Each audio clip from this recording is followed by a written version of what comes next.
Marc Peard Podcast. Ah yes, welcome back to the Marc Peard Podcast, a complete computer meltdown.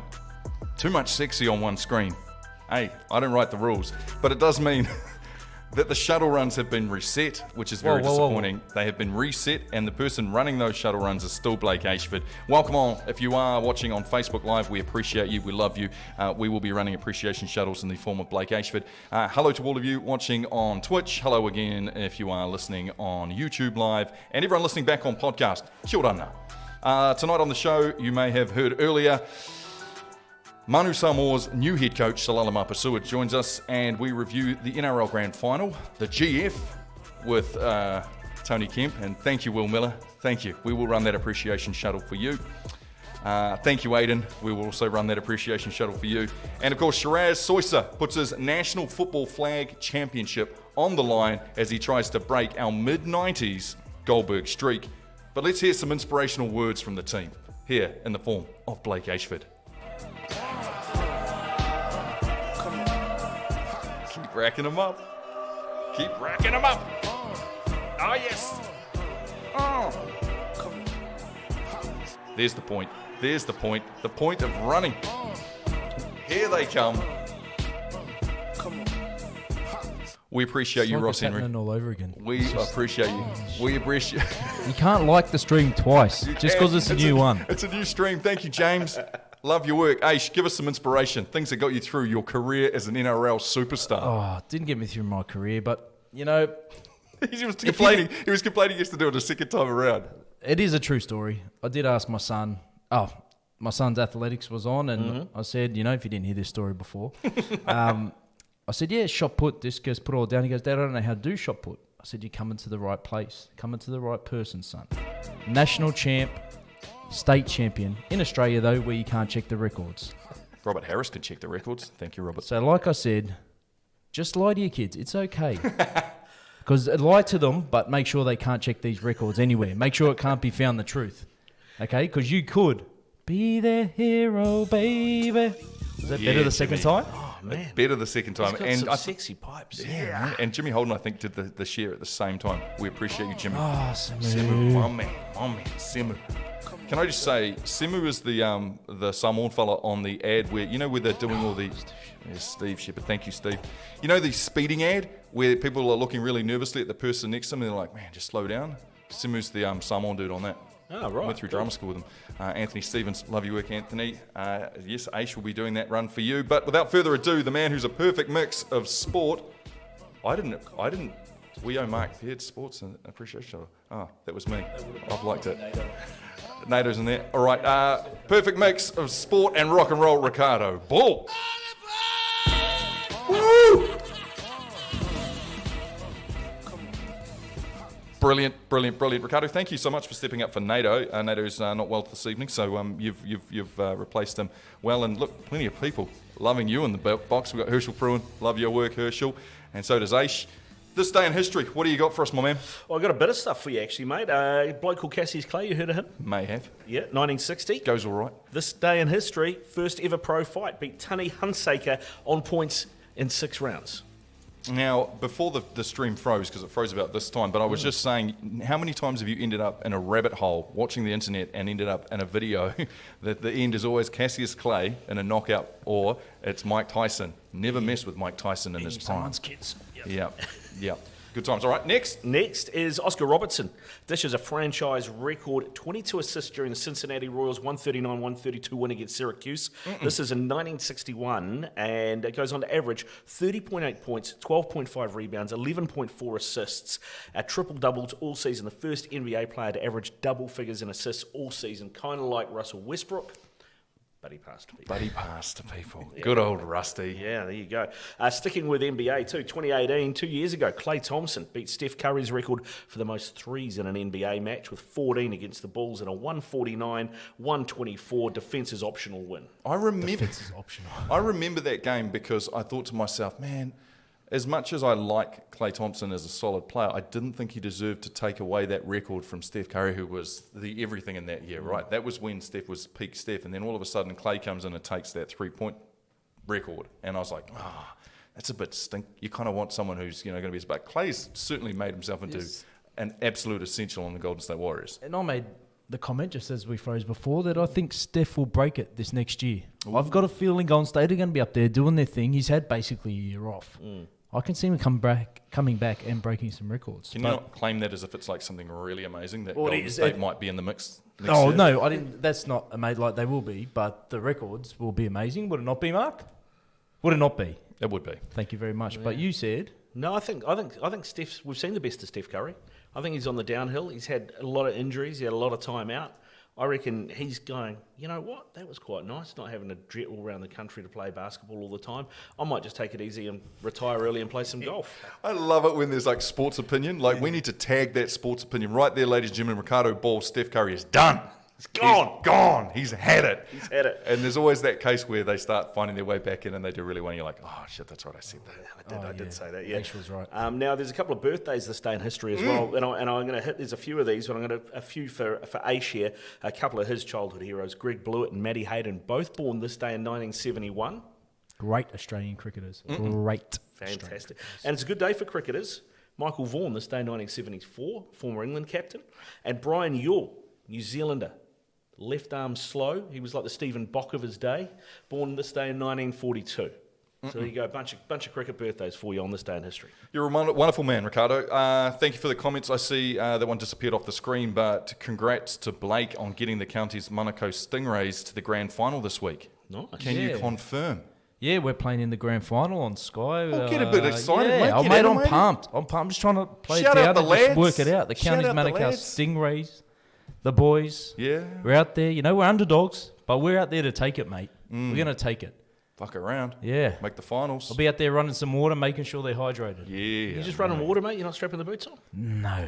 He That's can still silliness. go. Ricardo. Actually, no, he did. Sorry, just before you jump on, Gus did say I could have been an immortal, so and I'm working my way back. So I could have. I might jump. I might put the boots on. I don't know. Yeah. Ricardo, I can confirm he did not say that Basically. Ace could have been. You're so far off the point. A couple more comments coming through. Jimmy Holden, what you do to Nate, mate? He's not well tonight. Aiden says, Ricardo, who do you love more, Blake or Marcus Rashford? I'm going to say Blake because he's sitting really close to me, and Marcus Rashford doesn't even know this is happening. This new Nate has great sports knowledge. Thank you, Tudor. Hey, mate, he does. All right, straight into the fight card from last week. Ricardo, you missed this. You missed the actual topic, but it was a goodie, and it was I think it was something thrown to us from the audience. Yes, I believe it was. It was. Our community put that out there for us. It was who was the bigger hero in your childhood, gaming icons wise, Super Mario's or Sonic the Hedgehog? So by all means, answer before we give you what the ultimate of the crowd said. I'd probably go Super Mario Brothers because of my Italian heritage. Okay. Yeah, it was about pizzas and great moustaches. Did the culture proud. What did you go with, Aish? I went Super Mario. You'll be disappointed. Sonic the Hedgehog was the outright winner. Oh. Must have been more Sega Master System sold in the end of the day than Nintendo's. Have both of those franchises had movies made about them? Yes. We did say that, yes, and Yeah. the Super Mario one was very poor. Right. It was tough. It was tough to swallow. All right, this week, and it is compulsory to answer, and we want your input on it on the comments section. This is a goodie. This week, the fight card contestants come from a Halloween theme. Thank you, Blake Ashford, an appreciation shuttle. Is your wife back on the phone under your account? Yes, she is. Keep sending them through, girl. Keep sending them through. We'll get them in shape, don't you worry. This week's fight card contestants, like I say, Halloween theme, because it is Halloween on Saturday. I hope you've got all the candy stocked up. What character or costume still sends chills through your adult bones? Now, think about this. We've got two options here that you can choose from, or, by all means, we're open to suggestions. Option number one, as an adult, and you see a Pennywise costume from It, well made up, looking scary as all hell, like it still gives you the... I'm like that, well, not quite like that with any clown, but I think just clowns in general. Yes. Clowns are scary. No, mate, ever since It, the first one, back in the day, when I watched it as a kid, and whenever I see a clown, I don't care. It doesn't have to look like Pennywise. I'm done. Yeah. Well, you just wind it back too. It's just not just Pennywise. There's a bloke called John Wayne Gacy used to dress up as a clown and do kids' birthday parties. Remember? Yeah. And there's something disturbing about a clown. Which is kind of funny because the actual idea of a clown is to be happy and bring joy and be funny and stuff, but they've taken something that was supposed to be joyful and turned it into a shithole. Robert Harris says, when will we finally get a home game back at Mount Smart? Can Mark stop avoiding me and shoot the T-shirt cannon? Wait, Robert, you know as well as I do, I would love to shoot it. I don't even get to touch the T-shirt cannon. I just have to jump around and dance monkey dance. Victoria Helps says, clowns and porcelain dolls. Jimmy Holden says, clowns, get me out of here. Andy Roo says, Chucky from Child's Play. I like it, Andy, but it is not the second contestant. Thank you for the suggestion. Second contestant is Michael Myers from the Halloween series. And I'm talking a 6'8" Michael Myers walking through the shadows up to your door, taps on it. Like, that plain looking mask is just too much. And I think, again, it's playing on that whole thing. Like, it's not supposed to be, there's guts hanging out. It's just that. It's that expressionless visage. You don't know what's going on behind it. It's a bit like the Jason Voorhees thing too. That's from Friday the 13th. Quite similar. Yes. But in the movies, he's like that. He just walks around like it's his normal costume. So if someone's 6 foot walking next to you with that on, you are gonna shit yourself. I would. 6 foot. It's got to be 6'8" at least. But over here, yeah, true. Yeah, mate of mine, a guy called Carl Locke, is a big collector of movie stuff, memorabilia and things, and he's got this big room at his place with pinball machines and all sorts of stuff and characters and toys and all that. He's got a mannequin dressed in a full Mike Myers outfit with the mask on and a machete in its hand that's about 6'4" and it just sits in the corner. There's something wrong there. Right? Something's not quite right there. 2 days says Pennywise for sure. Lance, Pinhead, yeah, man. Pinhead's a good call. Pinhead's a great shout. That's my favourite horror movie of all time. Really? The first Hellraiser movie. When I first saw that, it was the one movie that still stands out that made me shit bricks.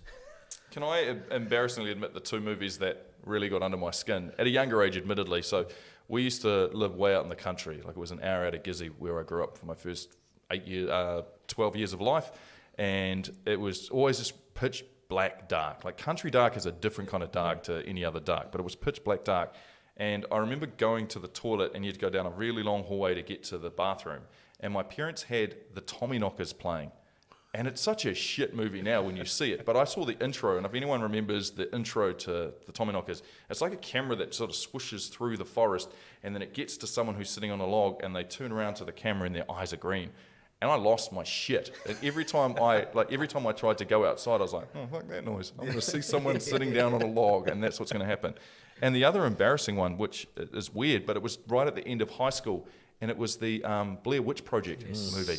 Yep. And I went with a bunch of mates, and we were all, just all on the lash, and we went to the movie theatre and we watched it. And we all lived out in the country. And again, it's that same setting. Like, it was freaky as shit because we all just ran out into the graveyard after we'd watched the movie. Like, got in the car, got hammered and ran out into the graveyard and was just expecting to see someone turn around and, Mate, yeah, we actually, probably my favourite Halloween memory is there's a couple of houses, about 3 houses, old places up by the Chelsea Sugar Works. Yes, I don't think they're there anymore, or they've torn them down and put something else up, or they've redone them. But back when I was like 17, 18, they were boarded up and like condemned type deal. And we might have dropped some acid and then broken into one on Halloween and run around and tried to scare each other for an evening. That was good fun. the things we do. Why not? Yeah, Why the not? things we do. All right, let's start off with the Peard Lines. Thank you, everybody, for being a part. Peard Lines is pretty simple. It's me reading the headline. It's usually a sport headline, putting it through my brain, and then this is how it came out. So Peard Line number 1, boys, guess what I'm talking about. Guess what I read about. Bellamy blows up. Sportsbet blows out. I'm going to say the NRL Grand Final. And of course, Sportsbet paid out to us lucky folks. Aish, you went with Cameron Smith to win The Clive Churchill Clive medal, Churchill. the man of the match. And And- by halftime, I had my money in my account and I was cheering. They paid out that early. Yes, so after he scored what had happened after he'd scored almost all the points in the first half of goal kicks, and he scored that try just on half time. And reading it, they said he went to $1.08. So they just thought, oh, well, they're up 22-0. They're going to win. He's obviously going to get it. The only award he's never won. Bang, check the account. might have been some money in there. How good, thank you, Sportsbet. Game goes on, he did not win, and they had to pay out again. $5 million, I reckon they said it mate. cost them. Around $5 million to pay out both the Pappenhausen bet and the Cameron Smith bet.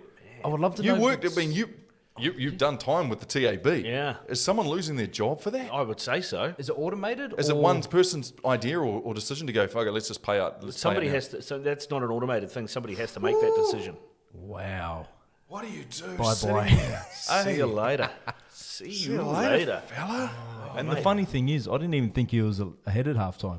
I thought Nelson, Asafa Solomona, was the lead runner. He went all right.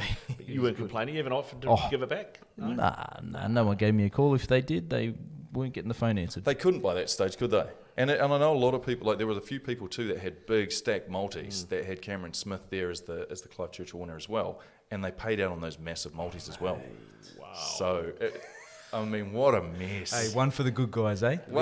One for every good guy. I'm so happy about that. The irony is that the only person that didn't win at that was Cameron Smith because he didn't get his bloody medal. The one thing he never got. We're all still saying thanks, Cameron. Yeah. Hey, keep going. Mate, well, the best thing about that, I think, the best thing about this grand final being done is that I don't have to watch Cameron Smith run around a field refereeing and just being a grub ever again. I'm so glad it's done.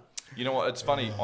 We did the League and Order podcast earlier in the week, and Tony Kemp and I were yarning about the behaviour of Craig Bellamy in the box. And if you missed it, I mean, I think 99.9% of league fans will go, great drama, love it, love looking at Craig Bellamy, the coach of the Melbourne Storm, champion coach at that, go and kick a seat and yell at people and scream and lose his shit on TV. Love that drama. But when you take it back a step and you think to yourself, there's someone on the other end of that headphone that he's yelling and going, and he's swearing. He is swearing his head off. And there is no real place for booting a chair in a workplace and getting away with it. You think about your normal workplace, it's just completely unacceptable. Yet, here's our man, the poster child of coaching in the NRL, getting away with just coach shit-duggery on camera doing it. I know that's what you're going to say. You're going to say, oh, piss off, Mark. It's done. But would you rather? But you love the NFL, the NBA, when everyone goes off. Like, would you just like a coach to sit back and just be like? No, but I think that there's a line, and he certainly goes over the line. Yeah, but you know what? So he's got Ryan Hoffman, used to play at the Warriors. So he's the one on the other end of that. Oh, but then what Hoffman has to do, so he will go, you ever, never, blah, blah, blah, whatever he said. And then Hoffman will go to the trainer. All right, mate, he said, we just need him to go up hard and just get the line up. Ryan Hoffman does not deserve that amount of shit in his ear from Craig Bellamy. Like, no one does. And that's the simple part of it. And I get it. I enjoyed it too. I enjoyed watching it. So I'm just as much a part of this problem. Well, he's not alone either. You know, we've got to remember Bellyache's not alone in that. But in a lot of other sports, you don't get to see the coaches react because they're not on camera all the time. I mean, remember going back a few years now when David Beckham was still at Manchester United and Ferguson had an absolute crack at the team, including Beckham at half-time, and he kicked a boot. There was a boot, somebody left a boot on the floor, and he kicked a boot across the dressing room, not intending to hit anybody with it, but the studs caught Beckham in the head and he had to have stitches. Yeah. You know, I mean, and none of that was ever televised. It all came out later on, but I mean, can you imagine if that, you know, I mean, it's happened before, and it's just it's passion. It's passion. That's what we put it down to, though. But my argument was, it's the same thing with the Michael Jordan argument. Michael Jordan was an arsehole to his teammates, but he had to be because that's how he became a champion. Just like Craig Bellamy has to act this way. That's passion. He's allowed to act that way. It's passion. Basically, though, bullshit. If he was in any other job or any other role, he would lose his job straight away. That's not acceptable. He's a grown-ass man. Like, control your anger and put it in the right direction. But I know I'm barking up the wrong tree here. It did, however, there was a little bit of a diversion, which I want to bring in with the whole Melbourne Storm winning. And it came from Brandon Smith with a little speech at the end of the game. And Craig, he does nothing pretty much all year, and Smitty does all the coaching, so he's just getting paid lots of money to do piss all. More important to Melbourne's success, Cameron Smith or Craig Bellamy? Oh, Cameron Smith. So Bellamy... By country mile. Yeah. I don't think Melbourne has a success with Cameron Smith. There's a lot of luck in rugby league. You know, and he's the luckiest. I'm telling you now, he is the luckiest coach in the world, Bellamy. Now, Mark Murray brought those boys down. Bellamy got to work with them and had them and you get 3 immortals in your team. Just the 3. You just get, Billy Slater, Cooper Cronk, and Cameron Smith, mate.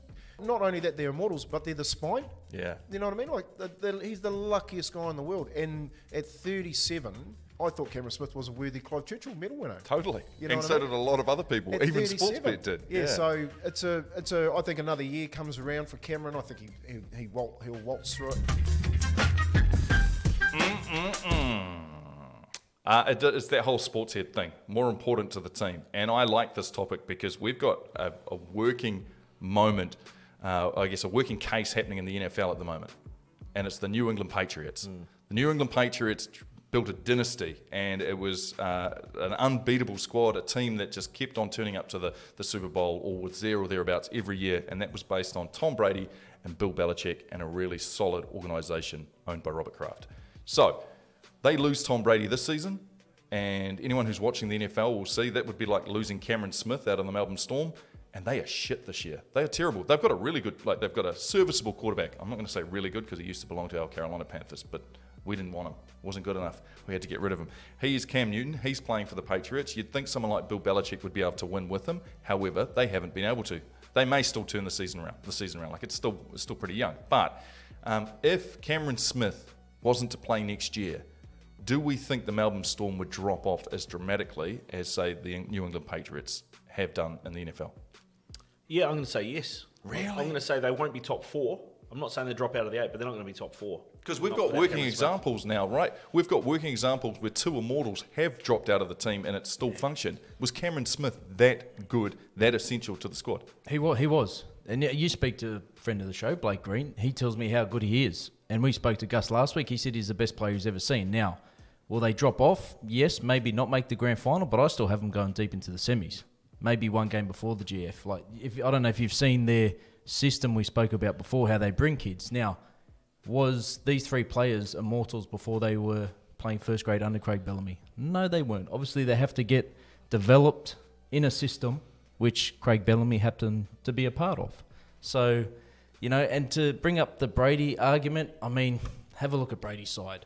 Now, are you telling me no other quarterback could go in there and play good with Evans, Antonio Brown, Goodwin, Le'Veon Bell, Fournette, Ronald Jones, Gronkowski? They basically had all those players last season. Not. They didn't have Gronkowski and they didn't have Fournette. They didn't have Bell. But the Leonard Fournette's done fuck all for the Buccaneers this season. It's been Ronald Jones. Doing all Le'Veon Bell's with the Chiefs. My bad. No, Ronald Jones has been doing all their attacking. So they had him last year as well. Yeah. So Brady slipped into a system that's completely different to the Patriots. And to be fair, most people were saying this is where Brady's going to fail.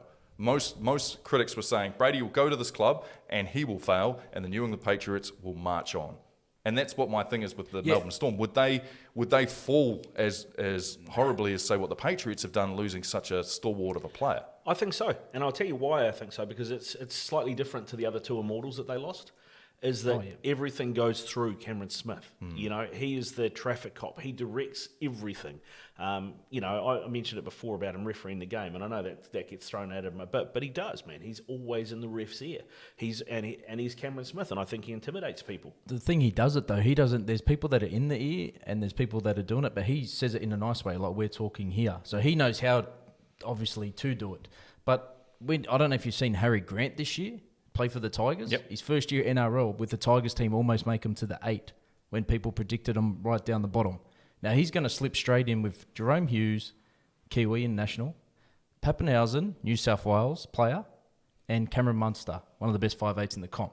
Now you can't tell me those 4 couldn't get them very deep into the semi-finals, if not the grand final. And I'm not saying I think Cameron Smith's the best player that's ever played the game, and I do think that Bellamy is sort of lucky he's had him, but they're sort of lucky they've had each other. And I think that's the same with Brady and Belichick. Yeah, it was a match made in heaven, in sporting heaven. Robert Harris says, look at how Miami and Cleveland went immediately after LBJ. True, very true. The Storm were meant to fall off when Slater left and Cronk left. Yeah, that was my thoughts too there today. I may or may not have said that live on Radio Sport. I was like, they're fucked. I'm not even putting them in the 8 this year. They're gone. They've lost Billy Slater. Same again with Cooper Cronk. I was like, they'll definitely be wasted now knowing, what did I know? what did I know? This is your chance, Ace. You wanted to talk about the Dodgers in the World Series. Mate. How about, mate, just American sports. How good is it? Like, no matter what happens, we'll just battle through COVID. Our president just had it for 2 days and, like, he got rid of it. So Justin Turner gets taken out of the game in the sixth inning. Everyone's like, why are they taking this bloke out?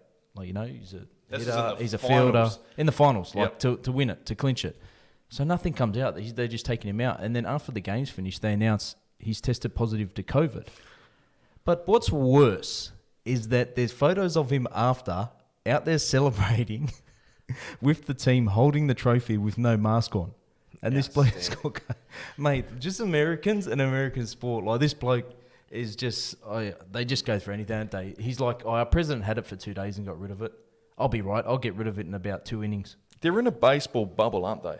So he's caught that within a bubble. This will be the first athlete worldwide that's actually caught COVID in a bubble, which isn't, I mean, we all know how catchy COVID is, so that's amazing to begin with.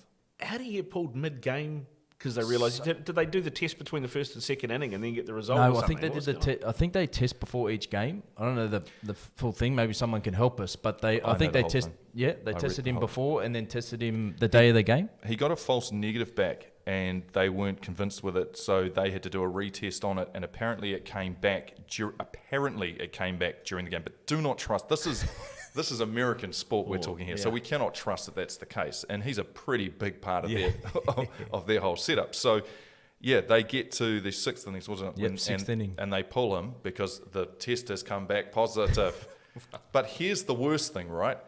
Just imagine for a moment that game had gone to Tampa Bay and they had lost, they'd won that game, and then everyone had got tests tomorrow, and a whole lot of Dodgers were out. They would have had to end the World Series on a draw. Like, there was no way they would have been able to play it. And as stupid as America has been with this whole COVID thing, and the results speak for themselves when you see how many people have lost their lives and how much it's affected their entire country, they continue to bowl through it with their sports. And the NFL is the perfect example as well. How they're still playing an NFL season, and they're moving games left, right, and centre, and, we'll have to delay that one because 3 of them, 20, 25 of them have all got COVID. But they'll be right in a week's time. They can play the next week. Like, it is just dodgy as all hell. And America's just going marching headfirst in. The almighty dollar and the TV networks for all, mate. And I did forget to mention, he refused to... they said, no, mate, you can't go on. And he said, no, I'm going on. And just ran out there and celebrated. And there's people who he's got COVID. There's Americans too that are sitting there complaining. They're like, the people's kids were there, their wives and stuff. It's like, dude, you're all walking around with you're all at the game watching. You're all encouraging it anyway. You cannot sit on your high seat and start pointing fingers if you've allowed it to have the season to happen to begin with. Exactly. Actually, Jamie Wall. Yes, great tweet from him. Slightly tongue-in-cheek about all those girls he sees down Ponsonby Road going to Dizengoff will be absolutely fizzing because they all wear the LA Dodgers caps, and that reminded me of a story, actually. I know the great man himself, Nathan Rarey, isn't with us this evening, but there is a great Nathan Rarey story about when he was living in LA. He was doing like a scholarship thing where he went and stayed for 6 months over in LA, and someone came here, that type of deal. And he's a Dodgers fan, right? So he's obviously stoked.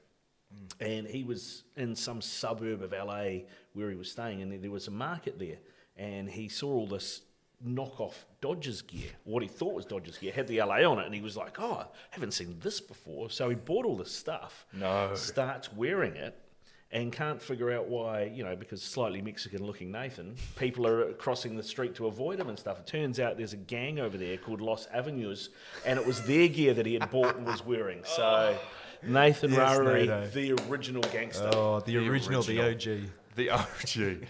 All right, Ricardo, what do you got for us? Well, I've got a couple of things for you, but I thought I was wearing this today. I thought I'd wear this. This is my Leinster rugby jersey. It's beautiful. From Ireland. Yeah, from Ireland, that's right. So the area around Dublin is Leinster. Now, I call him Uncle Paddy Whelan. He's actually my granddad's cousin, but we just call him Uncle Paddy. And a few years ago, I was over there, took him an All Blacks jersey and stuff. But he's very old school Irish Catholic guy. He was in his 70s then. He's not with us anymore, but he was with us. Doesn't drink, never drank. Right, so really? I was over there with my partner, and we kind of tiki-tour. We just stayed at the place, and hung out and had dinner at night, and then would go out somewhere. And he knew that I knew that he didn't drink, so I wasn't expecting anything. He said to me one day, about the third or fourth day, he's like, Ricardo, would you watch the Munster game with me? And I was like, yeah, sure, yeah, I'd love to. And so he sits out the front room, and he comes out with this bottle of Jameson's whiskey. He does. He's like, I know you like a drink.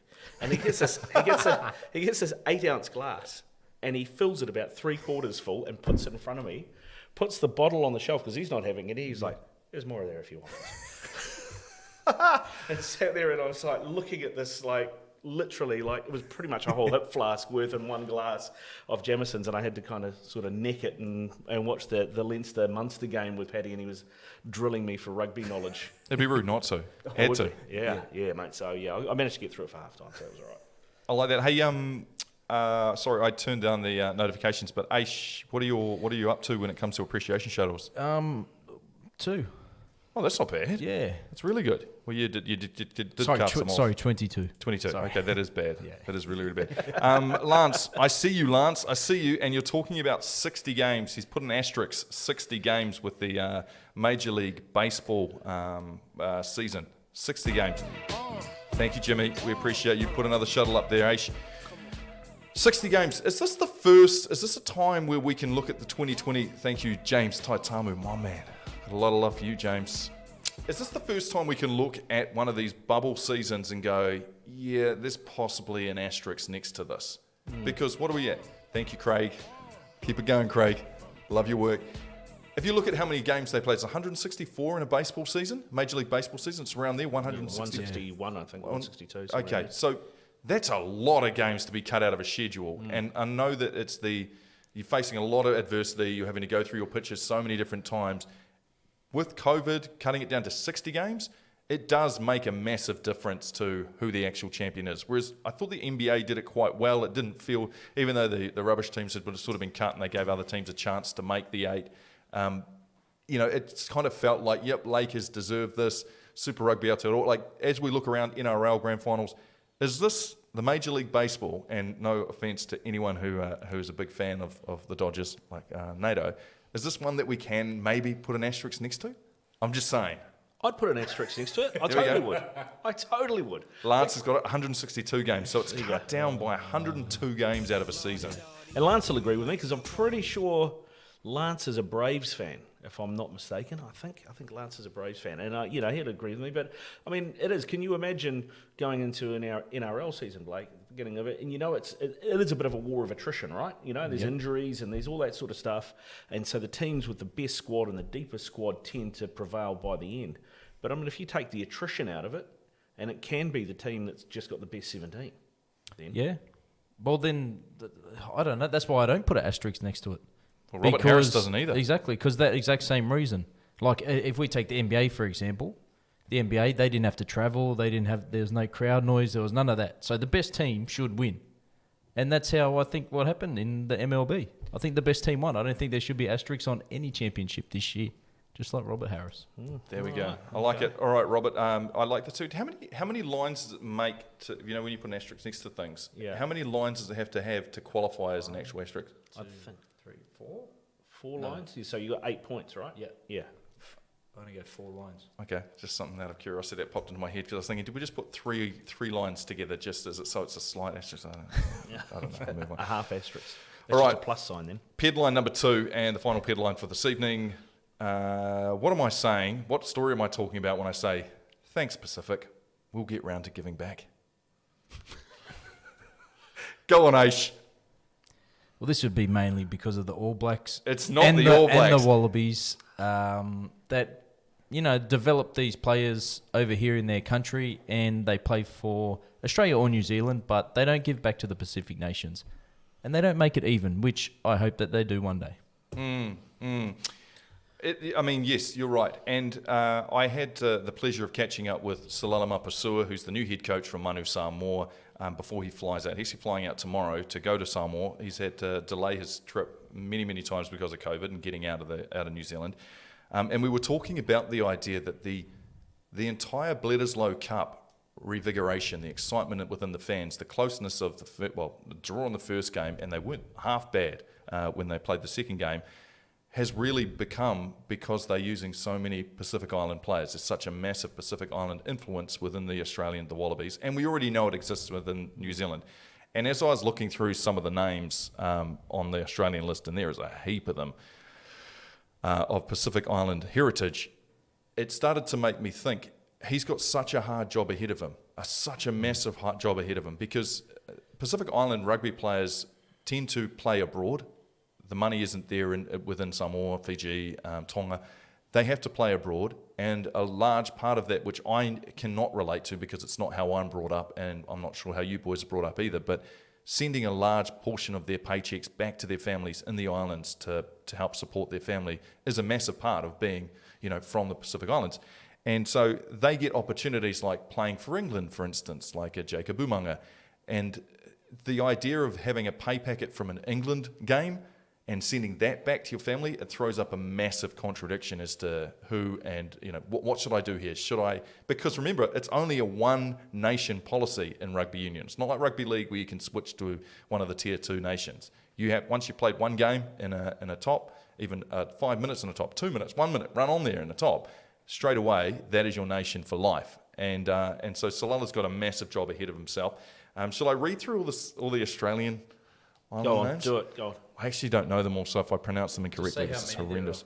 Okay, there's 1, Alatoa, 2, 3, 4, 5, 6, 7, 8, 9, 10, 11, 12, 13, 14, 15, 16, 17 players in their wider squad, and a couple of them making debuts this week. But don't get too New Zealanders, because imagine this: Asofa Omoa, Nepo Lalala, Carl Tuanukiafe, Ofa Tuangafasi, Patrick Tuipulotu, Tupu Vai, Shannon Frizzell, Akira Ioane, Duplessis Karifi, Dalton Papa Aliti, Ari Savia, Hoskins Tutu, Richie Mwanga, Rico Ioane, Ngani Laumape, Peter Umanga Jensen, Caleb Clark, Sevu Reese, all with island connections, all if they were choosing to go and play for their nations of choice, and there was no money disparagement or anything like that, and they had the chance to pull on their pride, that's who would be available to the Pacific Island cultures and teams. So a big one for them. Like I say, I caught up with the man himself who's heading over to try and make a change before Samoa. I mean, they've got, what he must have said, 3 years before the next World Cup? Yeah. A bit of time to build the squad. Here we go. It does, mate. And someone like Jacob who's he's growing up in the UK, and dad's played for Munster Samoa. So for the challenge for me is I'm having to call on sense of pride and kind of pull on their heartstrings a bit when asking them to make themselves available for the blue jersey, because that is all we got. Totally. And when you're comparing to the opportunities that a team like England can offer, it's no competition at all. And like I've said to a lot of players, when they come up with the conundrum of choosing, do I choose looking after, playing for the likes of England and being able to really look after their families, or also opportunity to play for pride and their homeland for Samoa. It's a tough one. So my advice has always been, if we're true to our values, it's look after your families, and Jacob, if he plays for England this weekend, that's a massive win for Samoa as well, because people aren't gonna say Jacob Umanga, the English fly half. They're gonna say, oh, there's that Samoan kid playing for England. So regardless of what jersey he's wearing, he's always going to be representing Samoa, and that's something that personally I'm really proud of. I don't actually know what the ruling is. If you played for a tier 1 nation, is there still a sit down period to be playing for Samoa? It's still a one nation for life policy. Oh, wow. Yeah. So and that's something we're trying to work on at the moment with World Rugby is looking at that, which it's Regulation 8 around eligibility, and trying to change the rules. I wouldn't say relax the rules. I think we need to change the rules, because we've got so many players that get captured. I'm hoping Bill Beaumont can deliver on his promise of looking at the eligibility rule and and hopefully we see our boys being able to represent their country of heritage and strengthening One Samoa rugby, which in turn will can only be good for the global game. Totally. From the outside looking in, it just seems like there's so many promises and so many things that get said about Pacific Island rugby in general, where they're like, man, we need to give back to the islands, man. Look how many stars that have created and put rugby around the world on a map. And the thing that blew me away, and on the eve of, you know, the Investec Championship getting underway and South Africa's pulled out and Argentina's struggling to put a team together, and we've got so many talented island rugby players here in New Zealand and in the islands that could easily pull the team together. There was a perfect opportunity to give back, and nothing came through. That's a funny concept around giving back, you know, and a lot of the Tier 1 nations will always say, you know, we want to give back to the islands, we want to give back to Samoa, Tonga, Fiji. Like, I kind of have a different mindset towards that, Mark. I'm like, well, instead of giving back, why don't you just bring us up? You know, take us. You know, by giving back, it means you're happy that for us to stay where we are. No, rather than that, pull us forward and give us an opportunity to be on, to start at the same starting line as opposed to being 10 meters behind. So that's what I would really like to see. And you're right, this was a great opportunity to have Samoa, Tonga, Fiji involved in this Tri-Nations now. Yeah. And the crazy thing is we are right here, and like you said, there's a lot of great players. That we could build a team from. Do we think that it's more about the unions, the set unions, the Tier 1 teams are a little intimidated by the idea of uplifting the likes of Manu Samoa into a stage where you had regular competition, you had the resources money-wise to make sure that the players were available, and those players who have played in a Tier 1 nation are available to you? Is that a scary prospect to run out for a test match against Manu Samoa, and they might be a little bit like... I 100% believe that. I do believe that. We always seem to punch above our weight when it comes to these games, and we're competitive for the 30, 40, 50 minutes and then blow it at the end. Imagine turning up prepared, best team available, having our best players available, well resourced. The potential is scary. And teams will always look after themselves. Unions will always look after themselves, and rightly so. But there's still room, that everyone can eat, and everyone can be at the table, because it only makes the game stronger. What is it that you need from us as a community and as rugby fans to help you succeed? I think the main one is just keeping the powers that be, holding them accountable, and I think public pressure goes a long way, because at the end of the day, that's who our audience is, and those are the people that come out and support us. So I think maintaining that pressure on the decision makers, and the other one is just getting behind and supporting the team. All right, mate. Thank you so much. And I know that you've had a few sleepless nights as you've had that extended period of actually getting over there and meeting the powers that be. No, appreciate that, bro. I wish you all the best with what you're doing here, man. It's awesome to see, and I love that you're doing this from. This is from home, right? It's not, yeah. It's not this is Isaiah's old room. Appreciate it, brother. All the very best. Awesome. Cheers, man.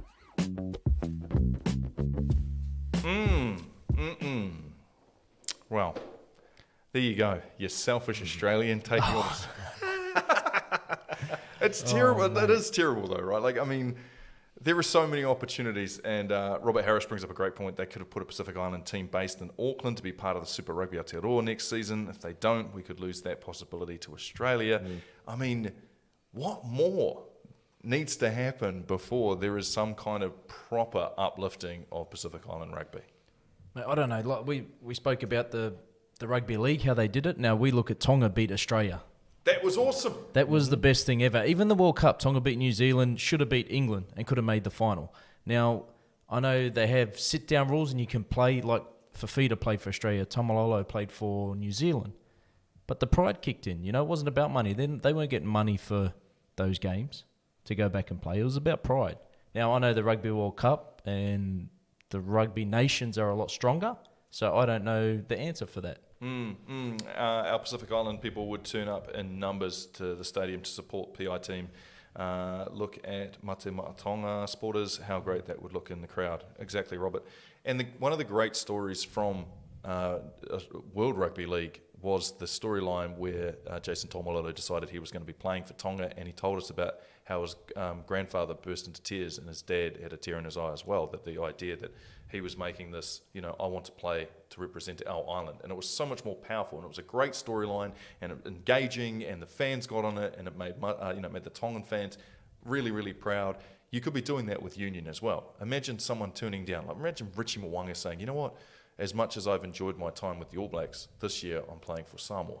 Imagine that. So what is the answer? Is it we let them get to choose for the Tier 1 nations and then can play for both? Or is there a sit-down period, a 1 year sit-down period? What are we thinking? It'd have to be, You'd have to, otherwise it'd just get too Mickey Mouse. Yep. I'm all about, as Salala said, when you look at England this weekend and Umaga runs out there, they know that that's a Samoa. That's not an English surname. And you know from the look of him and that he's not an English rugby player. He may have been born there, he may have been brought up there, that's fine. But if he has ties to Samoa and his father played for Samoa and they had the choice of being able to bring him over and he wanted to, it should just be that. I like the idea of players choosing. Well, it's not the first time. I'm trying to remember the guy's name. He played 6 or 8 for Wales, but his father was Tongan and he had a Tongan name as well. Oh, I know who you're talking about. It's it's an H name. Yeah. It's an H name. That's about as good I've got. Yeah, I can't remember his name, but he was in exactly the same boat, but was born in Wales, raised in Wales. I'm playing for Wales. Aidan, you'll know that. Who was the half Tongan born player? Player who played in Wales. It was in the Lucies. Halangali. How good? Keep going. Sorry. How good would all the pools be in the Rugby World Cup? Every pool would be pool of death. Oh, yeah. Because you'd have all these teams, maybe in Namibia, maybe not so, but a lot of the... Who's stealing the Namibian players? Australia as well. Guilty. Yeah. All right, let's get into it. Ladies and gentlemen, it's time for our Goldberg streak. Halatau. Let's get into it. Halatau. That was it. Halatau. Why did I say Halatau? Oh, it's a brewery. It's all about who's next. Shiraz Sosa, National Flag Football Champion 2020 with the Tamaki Lightning. Even snagged himself a TD and extra in there as well. And that's a great offensive set. Great drive there from the Tamaki Lightning to start this finals off. Oh, look, national champs, Tamaki Lightning. I think that's got a great ring to it. And, the more I hear it, the more it'll continue to sink in. We're taking you on. We're like Israel Adesanya. We're looking at people on win streaks as well and going, we want that win streak. I mean, here, you're on that win streak. Shiraz Sosa, you're on the hot seat. Here we go. Game number 1. Let's go to the Mitre 10 Cup Friday night, 7:05 p.m. Otago versus Canterbury. Who you got? Got to go Canterbury. As much as I'm an Aucklander, I think they're just too strong here. What about Saturday, continuing in the Mitre 10 Cup, 2:05 p.m. in the afternoon game, Wellington versus Tasman? Give me Wellington. You have not been watching much Mitre 10 Cup, have you, good sir? I'm joking. I'm just trying to get Northland versus Harbour, 4:35 p.m. on Saturday. Who you got, Northland or Harbour? Well, I think Harbour's been playing fantastic. I'm going to go with them. All right, Saturday night, 7:05, Waikato versus Auckland. Well, I'm going to have to pick Auckland. That's going to be a tough one in the family. Wife's family, and she's from the Waikato, so it's always a fun day in the Sosa household when that happens. It was very good of you, Shiraz, to offer the olive branch to a less fortunate, family, and actually lift them up from the Waikato. Charitable man. Yeah. That's right. You've got to help out those in need. All right, let's switch it up. International rugby. All Blacks taking on the Wallabies, 9:45 p.m. on Saturday night. Who you got? All Blacks, Wallabies. That one's an easy one. Sorry, Blake. We're going to go the All Blacks here. Nice. France taking on Ireland in the Six Nations. That's at 9 a.m. on Sunday morning. France, big winners, and Ireland, big winners in the first round. Who you got? I think Ireland keep it going. Battle of the Bays, Bay of Plenty taking on Hawke's Bay Sunday at 2 p.m. That's the Battle of the Bays. Who you got? Bay of Plenty or Hawke's Bay? I think Hawke's Bay come back. So you're going with Hawke's Bay? Yep. All right. Let's go. And we did beat the Hawke's Bay Heat in the final, so I feel like I've got to extend a bit of an olive branch as well. Yes, very sturdy Hawke's Bay Heat. 5:30 a.m. on Monday morning.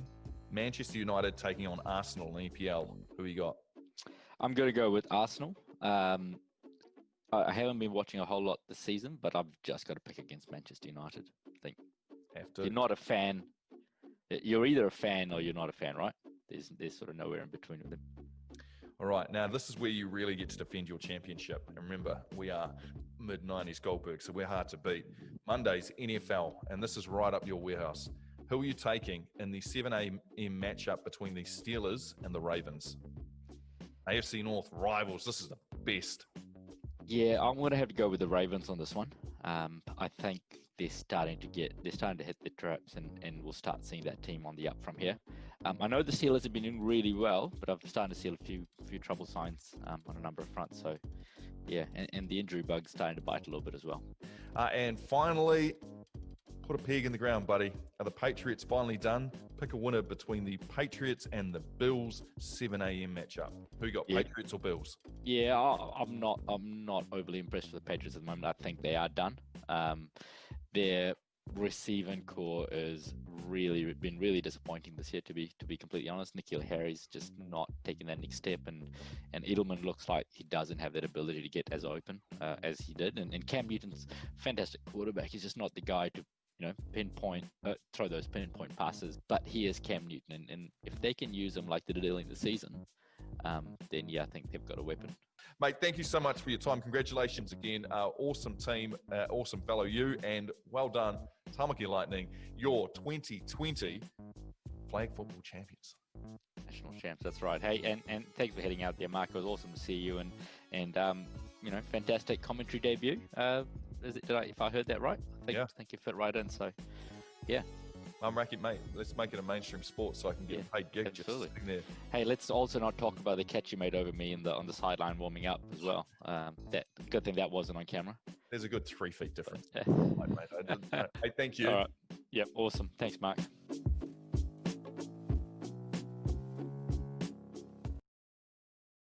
The greatest champion in WCW history, Goldberg.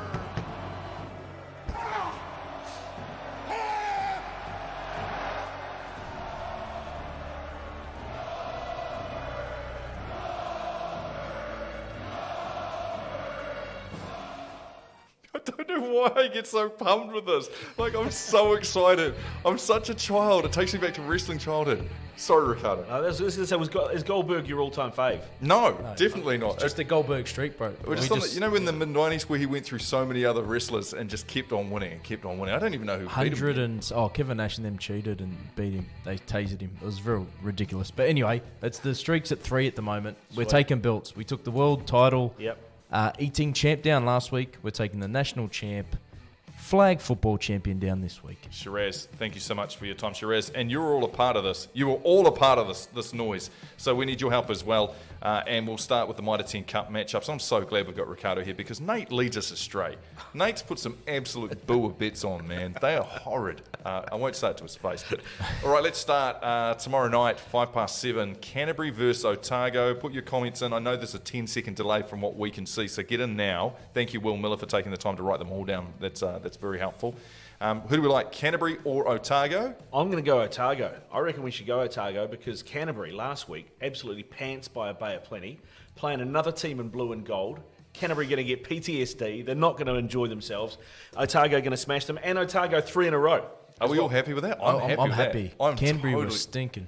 I'm so happy with that reasoning as well. That we're playing another. You didn't even have to sell me, but you sold me. All right, we're locking in Otago at $260. That's stupid money. It's good money. Oh my goodness, TAB, you're asleep at the wheel. Why don't you do an earlier payout, eh? Half time. Okay, Wellington, Tasman. Who do we like on that? That's a Saturday 2. I've gone Wellington, and for the simple fact, they're playing at the Jerry Collins Stadium. Oh, out in Porirua, yeah. So, first time this year they're there. You know, bit of sentiment there around that. I think, you know, they've heading in the right direction. I had a look at this because I heard last week when Nato was talking about how Wellington lost a few with the ABs. But then I looked at the Wellington team that's been named. James Blackwell, Vai Fafita, Vince Arsov, Julian Savia, Wes Hewson. It's a pretty good team, man. You got to go Wellington. I'm going to say Wes Hewson was the best player you named then. He's incredible with the ball. And looking through the comments, do we have Matt Baxter? I trust Baxter. Jerry Collins Stadium. That's enough said, I reckon. I tore my rotator cuff out there playing football. That was gross. Played my last game of American football. Laced him up. Yep. So we're going with Wellington. Yep. Oh, it's looking good so far. What do we got? Wellington, Otago. Okay, cool. North Harbour taking on Northland Harbour. I went Harbour, yeah. Yeah, I think it's got to be Harbour. Yeah, we're all locking in Harbour with that one. Auckland, Waikato. We're in the blue and white hoops for a reason, mate. Might be Leinster on the badge, but it's still blue and white in my veins. Now, yes, I know you're looking over at me, but Waikato's got to drop soon. I just can't see them winning, mate. I can't. Auckland are, you know, they're going, they're rolling. Yeah, I don't know. Can we just allow the comments to come through we can. for this one? So give us 10 seconds to think this one through. Waikato for the Waikato upset, for the upset, Baxter. I do trust you, Baxter. You're a good man with your money. You've made smart investments with your basketball cards and football cards. I'll tell you that much for free. So Auckland, Waikato. Have you got a reason for what? Like, because we're trying to sell it here, we're selling it, and you're just. I don't. So I'm going to go Auckland with you guys. Okay. I don't have a reason. I just think Auckland's so hot and cold. Hot one week, cold the next. Hot this week, maybe. Maybe that's how we roll with it. Okay, Sunday's matchups. Bay of Plenty, Hawke's Bay. Bay of Plenty, Hawke's Bay. It's the Battle of the Bays. We do know that Hawke's Bay will have a shield challenge against Wellington the week after. They do like to take a knee. This is a fantastic opportunity for you guys to pick Bay of Plenty, because if Nato's here, you're never allowed to pick against Hawke's Bay, right? Well, I'm going to the game. I'll be there. I'm down at the bot. You are now. You're now a bop. I'm a bopper. Bop resident. Yeah. I'm a bopper. So, all right. As easy as that. Bay of Plenty, $1.51. Get in. Chase Tia, amazing. Now, I need to change up because we didn't do Manawatu Southland or Taranaki Counties Manukau.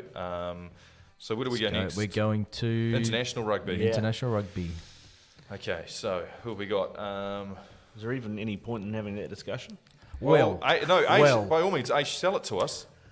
The thing is, I thought the Bledisloe, like back in the day, used to be 2 games. Then they changed it to 3. Now it's 5 games. So I'm back happy because I thought we were done the Bledisloe. We're still a chance. No. Are we not a chance? It's in Australia. I think you might be a chance. There's definitely a chance. It's in Australia. So is this called the Rugby Championship? Yeah. Because the first 2 games here were Bledisloe's, weren't they? And then this is the championship. Why do they keep on saying about the Bledisloe being available still then? Isn't it? Because every time we play, so even previous years when we've played Australia home and away in the Rugby Championship, those have counted as Bledisloe matches, and then they've had a third one to be the decider, which has been a standalone Bledisloe. Right. Just go All Blacks. Up the steamers, James, eh? James. All Blacks. Okay. I'll be happy if we win. We're going All Blacks. Okay, cool. Lock that in for $1.26. $3.85 the Aussies. That is pretty generous. It's not bad money. Okay, let's go Six Nations because we did talk about that, and we're looking at the France-Ireland game. France are huge favourites at $1.55. I don't know enough about Six Nations to be able to make an educated guess. I know there's plenty of people watching right now who do, so I'm happy to sit this one out and take what the crowd says. Before you go and show how much more smarter and knowledgeable you are at this than me, I just looked at their team and seen Sexton and a couple of their players, and I just remember previous performances from Ireland, and I'm like, they are pretty good. They both had big wins last week. Why would Ireland not win? I think the French are a lot better than they have been for a long time. They had a really good Six Nations last time out. I think French club rugby's on the up and up as well. They've got some good young players coming through, and I think Ireland are at the end of that cycle. They're starting to fall away. Remember that horrible feeling when all your best players have sort of got old and dusty and they're starting to fall off and going and playing rugby in Japan? Yep. That's a gross feeling, and that's where Ireland are? That's where Ireland are starting to get. France. Let's go France. Man, I thought they might rise just for one more occasion. Okay, we're going with France. That's all right, because Shiraz went Ireland, so here we go. That's good. All right, so what else are we at? We're going to the EPL. Oh, man, this is so hard to find. I was trying to find it last night. Maybe it's because I'm not... Down. Yep, up above golf. Football. There we go. Football and Premier League. There you go. There we go. and we scroll down because it's a Monday game. And Manchester, right there. $2. Look at that. Yeah, mate. Are we going United, Arsenal, the draw? We're going United. We're going United, mate. We have to go. Oh, United. hang on a sec. Nate's back from the Hawke's Bay. No, well, I'll give you a few reasons. RB Leipzig are the top team in Germany at the moment over Bayern Munich. United just spanked them 5-0 this morning. And the Ars are playing in the Europa League, so they are travelling and they have got a game tomorrow. So they don't have as much rest time between games. I think United smoke them. Also like the name, the Arse. The Ars. Love the arse. Love the arse. Right, to the NFL, and we have 2 more to go. We've got the Baltimore Ravens, Pittsburgh Steelers. This is a massive matchup, but I'm again, I don't care either way. I think both these teams are good enough to win this game. I think it's a flick of a coin at the end of the day. It's not a flick of a coin. No, it not. is a flick of the coin. There's You a know reason exactly why what's happening. There's a reason why they're 6-0, because they haven't played the Ravens. That is why they're 6-0. The Ravens lost to the Chiefs. That is it. Put the Ravens down. It's going to be an arm wrestle, isn't it? It's going to be an arm wrestle, and Lamar Jackson is going to come out and kill it like he always does. And game over, Ravens. Tudor says Steelers and Bills. He says Steelers. Tudor, Yeah, I'm on no. with you, man. Like, I don't know, man. The Well, Ravens. if you want to lose, you can put them down. I mean, we're going against him. Yeah, I wrote Steelers down, but you're starting to convince me about the Ravens. You're selling the Ravens well. They're a more explosive offense. Yeah, far more explosive offense. And defensively, it feels like they're about the same. And the dollar says $1.47 Ravens How do you- and $2.55 for the Steelers. So we're locking in the Ravens. What about the Buffalo Bills and New England Patriots? Now, typically, there'd be one team you'd take in this, even though they've always had good matchups, even through the shit years of the Bills. They always seem to put up a fight. Who do you like? Buffalo Bills, and Allen's been playing sporadically at best over the last 3 weeks, but maybe this is the game that he comes right. I don't know. Rivalry game, isn't it? Yeah, I always remember over the last 3, 4, 5 years that you always write the Bills off in these games, and then even with Brady, but then they turned the Patriots over a couple of times, and they would always run them close. Like the Patriots would never absolutely smoke them. It's always been close, and I think now Belichick, without Tom Brady, has been found out a bit. So I'd back the Bills. Yeah, I'm overthinking it too much, so I'm just going to run with that. Back the Bills? Yeah, I'm overthinking. I'm doing that overthinking too. I'm thinking to myself, is this the game where Belichick gets it right? And do the Bills, are they taking them soft because Patriots don't have Brady and aren't 4-5-0? We're being silly. Yeah, but I think also because it's a rivalry, the Bills will go, this is our opportunity to absolutely smash them. I like it. Bills. We're going to put $1 on that. No, $10 on that. 18,000. Oh, fuck. I just put 140 on it. Yes. Get out. Get out. I was going to say. Okay, so $1,299 returned. Are we all happy? Before I click place bet, are we all happy? I'm happy. Just looking through the comments. Yep, we're all happy. Melbourne Cup on Tuesday. Any tips, boys? Melbourne Cup on Tuesday. Yeah, keep your money in your pocket. That'd be my tip. Ash run. Ash run. Ash run. James, are you a horse better, James? Come on, man. All right, Ash is going to go and do his shuttle runs while we finish off the show. 20, 25, 30, 33 appreciation shuttles. Melbourne Cup. James, yeah, I don't know, man. I just know that a new dress turned up and my wife's hosting clients. That's how I know it's Melbourne Cup Day. Right. Bill's easy. Jason. Yeah, see, I think that too, but then you always start going, maybe this is the game with... Oh, God, he's taking his top off.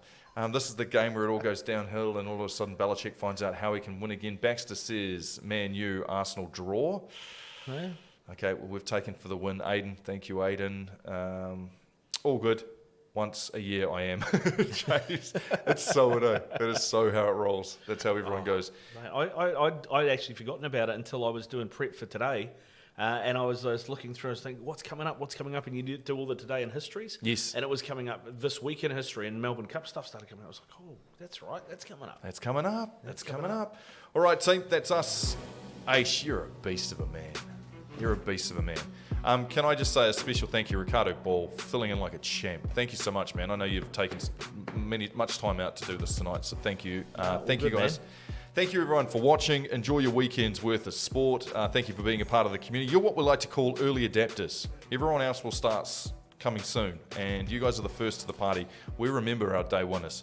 Just like Warriors fans, we remember our day winners when we rise up to get to the championship. So thank you all. We appreciate it. Enjoy Halloween Saturday. Enjoy Melbourne Cup Tuesday. I'll be very blind. You'll be slaughtered, eh? You're rough, mate. You are rough at best. Thank you all. Have a wonderful, wonderful evening. Ka kite anō.